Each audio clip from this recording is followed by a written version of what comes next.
ఛత్తీస్గఢ్లోని బీజాపూర్ జిల్లాలో తుపాకుల మోత మారుమోగుతోంది. బలగాలు జరిపిన కాల్పుల్లో 12 మంది మావోయిస్టులు హతమయ్యారు. మావోయిస్టులు ఉన్నారు అన్న సమాచారంతో బలగాలు అక్కడ ఆపరేషన్ చేపట్టాయి. తెల్లవారుజామున 5 గంటల నుంచే అక్కడ మావోయిస్టులు భద్రతా బలగాల మధ్య కాల్పులు జరిగాయి.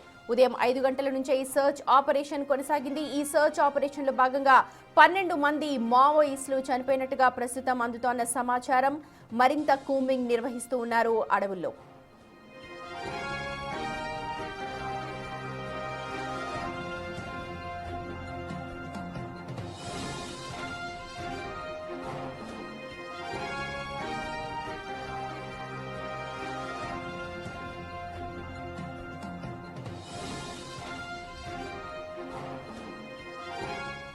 బీజాపూర్ కొంట కిస్తారం అడవుల్లో ప్రస్తుతం కూంబింగ్ జరుగుతోంది. ఇప్పటికే 12 మంది మావోయిస్టులను హతమార్చారు పోలీసులు. అక్కడ మావోయిస్టులు ఉన్నారు అన్న సమాచారం అందడంతో ఇవాళ ఉదయం నుంచి అక్కడ సర్చ్ ఆపరేషన్ ని కొనసాగిస్తూ ఉన్నారు. చూడొచ్చు, మొత్తం కూడా అడవులన్నింటినీ కూడా జల్లెడపడుతున్నారు. ఇప్పటికే కేంద్ర ప్రభుత్వం మావోయిస్టులందరినీ కూడా లొంగిపోమని చెప్పింది. ఈ నేపథ్యంలో చాలా మంది మావోయిస్టులు లొంగిపోతున్నారు, కొంతమంది హతమవుతూ ఉన్నారు. అడవుల్లో ప్రస్తుతం కొంట కిస్తారం ఏరియాలో కూంబింగ్ అయితే జరుగుతోంది. బీజాపూర్ జిల్లాలో ఇప్పటికే భారీ ఎన్కౌంటర్స్ జరుగుతూ ఉంటాయి, మనందరికీ తెలిసిందే. ఇవాళ తెల్లవారుజామున 5 గంటల ప్రాంతంలో జరిగిన ఎన్కౌంటర్లో 12 మంది మావోయిస్టులు చనిపోయినట్టుగా అధికారికంగా ప్రస్తుతం అందుతున్న సమాచారం. ప్రస్తుతం అయితే ఇంకా ఎదురు కాల్పులు అక్కడ కొనసాగుతున్నట్టుగా తెలుస్తోంది. మా ప్రతినిధి భాస్కర్ ఉన్నారు అప్డేట్స్ మనకు అందించడానికి. Over to you Bhaskar.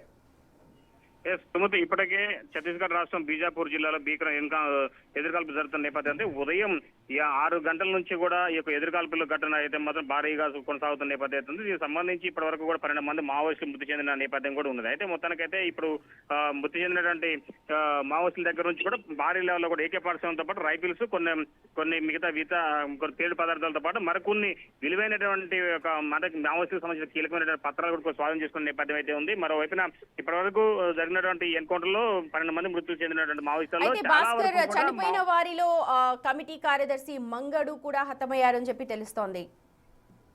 Sumatha, ఇప్పటివరకు మంగడుతో పాటుగా డివిజన్ కార్యదర్శితో పాటుగా సెంట్రల్ కమిటీ మెంబర్ కూడా మృతి చెందినట్టు కూడా తెలుస్తా ఉంది. ఒకవైపున వీళ్ళంతా కూడా మొన్నటి వరకు కూడా ఒకవైపున ఛత్తీస్గఢ్ రాష్ట్రం బీజాపూర్, మరోవైపు సుక్మా జిల్లా కాంకేరు, నారాయణపూర్ తదితర ప్రాంతాలలో మావోయిస్టులకు సంబంధించి వాళ్ళకి ఎదురుగా అంటే సెర్చ్ ఆపరేషన్ కొనసాగిస్తున్న నేపథ్యంలో ఆపరేషన్ కాగారులో భాగంగానే మావోయిస్టులను ఏరివేసేందుకు కేంద్ర ప్రభుత్వం మొత్తం కూడా నడుం బిగించింది. దీనిలో భాగంగానే ఇప్పటి వరకు చూసుకుంటే చాలా వరకు కూడా మావోయిస్టులను మట్టబెట్టారు. మరి కొంతమంది జనజీవన సంస్థ కలిసిపోతున్న నేపథ్యం ఉంది. ఇప్పటి వరకు అగ్రనేతలకు సైతం కూడా ఎన్కౌంటర్లు మృతి చెందారు. అయితే ఇప్పుడు తాజాగా ఒకవైపున మావోయిస్టుల అగ్రనేతలంతా కూడా లొంగుబాటు ప్రక్రియకు శ్రీకారం చుడుతుంటే, మరోవైపున ఉనికి కాపాడుకునే పనిలో భాగంగానే కొన్ని జిల్లాలలో ఒకవైపున అల్లూరు జిల్లాలో కావచ్చు, మన తెలంగాణ ఆంధ్రప్రదేశ్ లో ఉన్నటువంటి అల్లూరు జిల్లా కావచ్చు, మరోవైపున చూసుకుంటే మాత్రం బీజాపూర్ తదితర ప్రాంతాలలో మావోయిస్టుల ఉనికిని కాపాడుకునే పనిలో భాగంగానే ఈ యొక్క ఎన్కౌంటర్ కు సంబంధించి ఘటనలో కొనసాగుతుందని చెప్పుకోవచ్చు.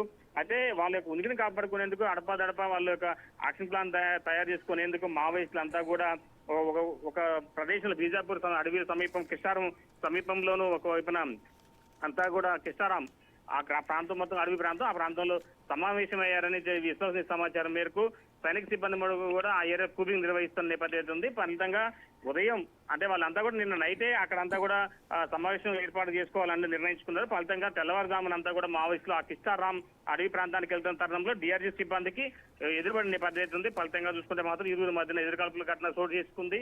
ఆ ఎదురుకాల్పుల్లో 12 మంది మావోయిస్టులు మృతి చెందారు. సుమతి, రైట్ భాస్కర్. ప్రస్తుతానికి కొంట కిస్తారాం ఏరియాలో కమిటీ కార్యదర్శి మంగుడు హతమైనట్టుగా మనకు సమాచారం అందుతోంది. ఛత్తీస్గఢ్ బీజాపూర్ లో భారీ ఎన్కౌంటర్ చోటు చేసుకుంది. ఇప్పటి వరకు 12 మంది మావోయిస్టులు హతమయ్యారు. రైట్, మా associate input editor Nagesh join అవుతూ ఉన్నారు. నగేష్, వైపు ఆపరేషన్ కగార్ కృతనిశ్చయంతో కేంద్ర ప్రభుత్వం చేపడుతోంది. ఇందులో భాగంగానే చాలా మంది దళ సభ్యులు హతమవుతూ ఉన్నారు చూస్తున్నాం. చాలా మంది జనజీవన స్రవంతిలో కలుస్తూ ఉన్నారు, పోలీసుల ముందు లొంగిపోతున్నారు. కానీ ఇవాళ బర్సేదేవా సహా కొందరు మావోయిస్టులను మీడియా ముందుకు తీసుకురాబోతున్నారు పోలీసులు. అలాంటి టైంలో ఇప్పుడు ఇక్కడ బిజాపూర్ లో ఎన్కౌంటర్ జరుగుతోంది. దీని మొత్తాన్ని ఎలా చూడాలంటారు? డిఫరెంట్ ఇష్యూ ఓవరాల్ గా ఆపరేషన్ కగార్ అనేది ప్రతి రాష్ట్రంలో జరుగుతుంది కాబట్టి ఖచ్చితంగా ఆపరేషన్ కగారికే మిగతా రాష్ట్రాలు వెళ్తున్నాయి. కానీ ఓన్లీ తెలంగాణ గవర్నమెంట్ మాత్రం కేవలం లొంగుబాటుకే మొగ్గు చూపుతుంది. ఇవాళ లొంగుబాటులో కూడా ఇటుమా తర్వాత బెటాలియన్ 1 కమాండర్ గా ఉన్న బర్సె దేవతో పాటు భూపాల్పల్లి ఏరియా కమిటీకి సంబంధించి అంటే స్టేట్ కమిటీలో ఉన్న కంకనాల రాజిరెడ్డి, ఈయనది పెద్దపల్లి జిల్లా కాల్వ శ్రీరాంపూర్, వాళ్ళ భార్య రేమ అంటే దళంలో ఉండగానే రేమాని పెళ్లి చేసుకున్నాడు. 30 ఏళ్ల ప్రస్థానం.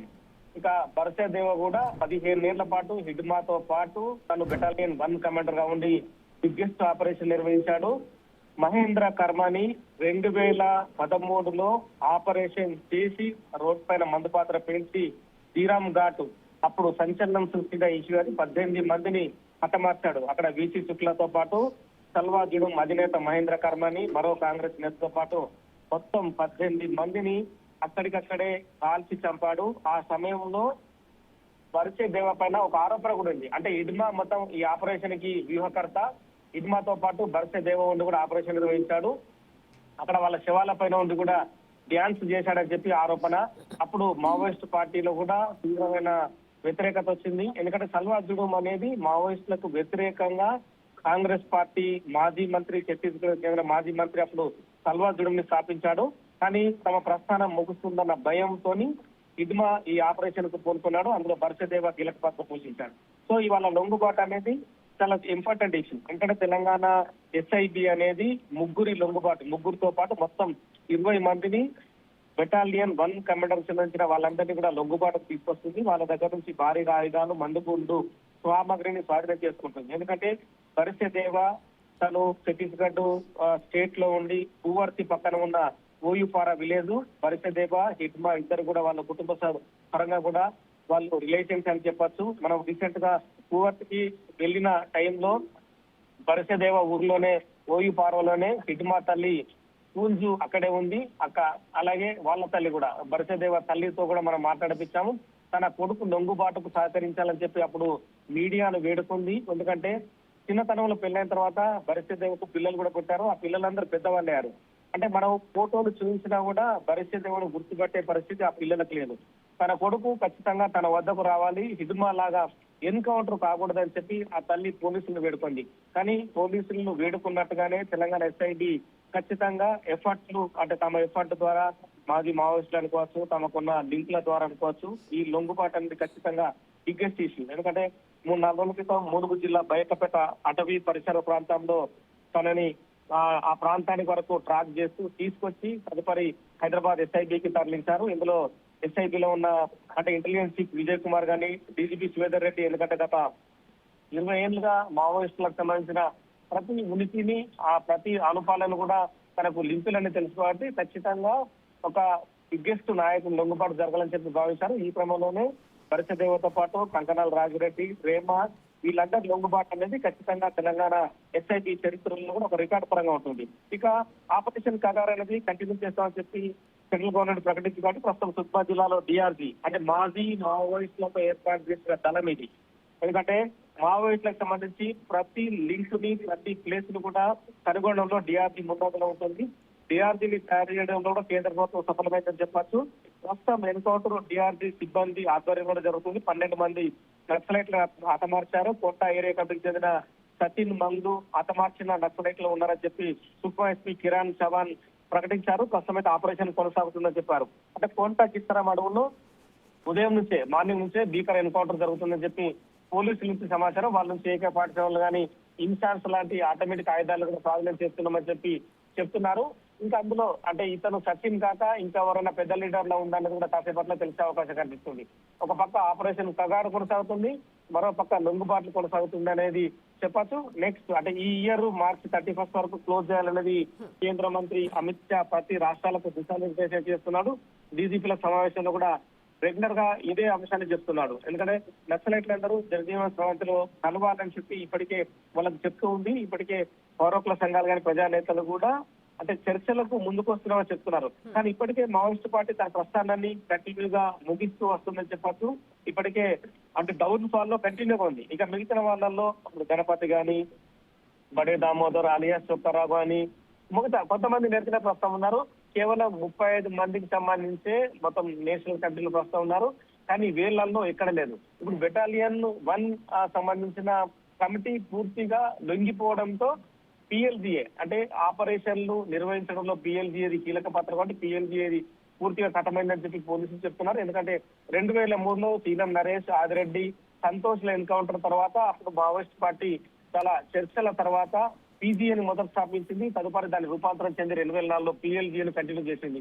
పిఎల్జీ అంటేనే వాళ్ళు గెరిల్లా ఆపరేషన్స్ నిర్వహించడం సిద్ధాస్తులు. మావోయిస్ట్ పార్టీకి ఉన్న రైట్ హ్యాండ్ అనుకోవచ్చు, బ్యాక్ బోన్ అనుకోవచ్చు. ఆ పిఎల్జీఏ బరిసె దేవతో ముగిసిపోయింది. ఇటుబా ఎన్కౌంటర్ తో దాదాపుగా క్లోజ్ అనుకున్నారు. బరిసె దేవ ఒకడున్నాడు ఎలా అని చెప్పి అనుకున్న క్రమంలోనే బరిసె దేవ కూడా లొంగుబాటుకు తెలంగాణకి రావడం అనేది పూర్తిగా మావోయిస్ట్ పార్టీ అనేది అంతముకి అంటే ఎండ్ పార్ట్ లో ఉంది. ఇక లొంగిపోయేవాళ్ళు మావోయిస్ట్ చీఫ్ దేవుజీ కూడా ఉండొచ్చని చెప్పి ప్రచారం జరుగుతుంది. దేవుజీ, గణపతి, బరేశ్వర్, అలియాస్ దామోదర్ ఇలాంటి వాళ్ళు లొంగిపోతే కనుక మావోయిస్ట్ పార్టీ పూర్తిగా అంతమైనట్టు చెప్పొచ్చు. Right Nagesh, thank you so much. మొత్తానికి కేంద్రం చేపట్టిన ఆపరేషన్ కగార్లో భాగంగా మార్చి 31 డెడ్ లైన్. ఇందులో భాగంగానే మావోయిస్టుల ఏరివేత వైపు కొనసాగుతోంది. కానీ ముఖ్యంగా తెలంగాణ జిల్లాల్లో మాత్రం లొంగుబాటు పర్వం కొనసాగుతోంది. బర్సె దేవ ఇవాళ మీడియా ముందు ప్రవేశపెట్టబోతున్నారు బర్సె దేవని పోలీసులు. మరి కాసేపు